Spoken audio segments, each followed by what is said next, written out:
Oke, bismillahirrahmanirrahim. Assalamualaikum warahmatullahi wabarakatuh. Bertemu lagi dengan saya, Arif Setiawan.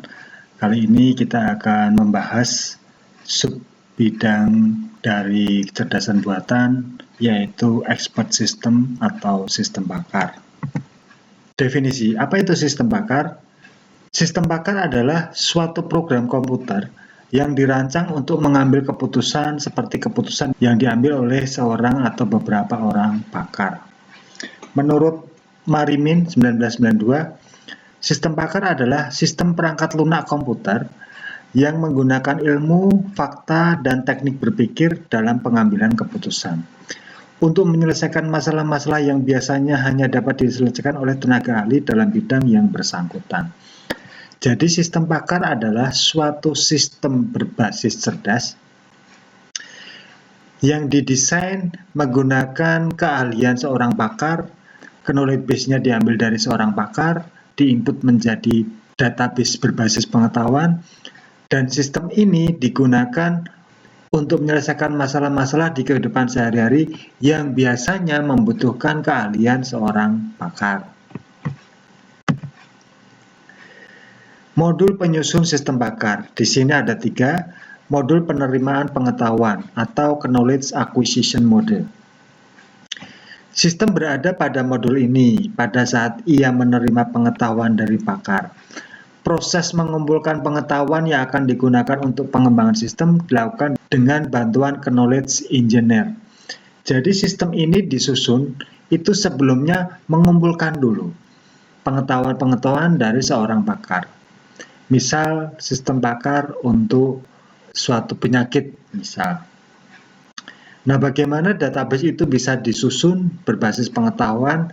Kita harus mendatangi seorang pakar. Di sini misal seorang dokter. Dokter yang ahli di bidang satu penyakit, misal di sini saya contohkan penyakit paru-paru.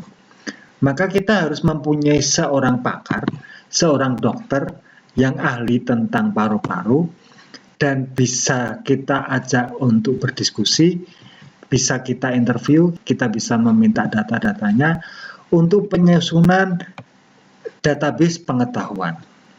Tanpa seorang pakar dokter ahli paru-paru, di sini tidak bisa disusun. Karena ini bukan bidang kita. Kita orang IT hanya bisa merancang dan membuat sistem. Untuk database pengetahuannya, kita tetap membutuhkan keahlian seorang pakar. Peran knowledge engineer adalah sebagai penghubung antara suatu sistem pakar dengan pakarnya. Jadi proses menyusun database pengetahuan ini disebut dengan knowledge acquisition model. Next, modul konsultasi atau consultation model. Pada saat sistem berada pada posisi memberikan jawaban atas permasalahan yang diajukan oleh user, sistem pakar berada dalam modul konsultasi. Pada modul ini, user berinteraksi dengan sistem dengan menjawab pertanyaan-pertanyaan yang diajukan oleh sistem. Jadi, sistem pakar ini berbasis cerdas. Untuk menganalisa suatu masalah, misal penyakit, ya, di sini dilakukan mode konsultasi. Jadi seperti menganalisa diagnosa-diagnosa. Seperti kalau kita bertemu seorang dokter, terus pasti ditanya ya, keluhan penyakitnya apa? Oh, demam, oh, sesak nafas, oh, mual, oh, muntah. Nah, itu dilakukan oleh sistem di sini. Tahapan di sini disebut dengan consultation mode, di mana user berinteraksi dengan sistem dengan menjawab pertanyaan-pertanyaan yang diajukan oleh sistem. Jadi sistem bertanya, apa gejalanya, apakah sesak nafas? User menjawab ya, dengan cara mengklik tombol misal. Apakah demam? Ya. Apakah pusing? Tidak. Apakah mual? Ya. Di sini ada fasilitas di sistemnya. Yang ketiga, modul penjelasan atau explanation mode. Modul ini menjelaskan proses pengambilan keputusan oleh sistem, bagaimana suatu keputusan dapat diperoleh. Modul ini menjelaskan proses pengambilan keputusan. Jadi dari diagnosa yang sudah diinputkan tadi, lalu diproses di database pengetahuan. Dan dari database pengetahuan dapat diambil suatu keputusan. Dari diagnosa A, B, C, D, E, maka kecenderungan penyakit yang dimunculkan adalah penyakit A, misal paru-paru. Otomatis ini sudah diproses melalui database pengetahuan. Database pengetahuan ini didapat dari mana? Dari seorang pakar. Jadi sistem ini bisa menghasilkan keputusan seperti keputusan seorang pakar. Komponen utama pada struktur sistem pakar. Yang pertama, knowledge base. Basis pengetahuan merupakan inti dari suatu sistem pakar, yaitu berupa representasi pengetahuan dari seorang pakar. Jadi di sini seperti contoh yang sudah kita bahas, representasi pengetahuan dari seorang dokter spesialis paru-paru. Basis pengetahuan tersusun oleh fakta dan kaidah. Fakta adalah informasi tentang objek pariwisata atau situasi. Kaidah adalah cara untuk membangkitkan suatu fakta baru dari fakta yang sudah diketahui. Ya.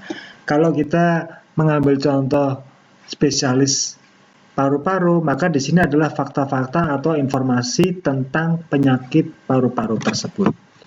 Kaidah adalah cara untuk membangkitkan suatu fakta baru jika di sini ada satu gejala-gejala baru. Gejala sakit ini, ternyata ini fakta baru di dunia medis. Maka database pengetahuan ini bisa diupdate.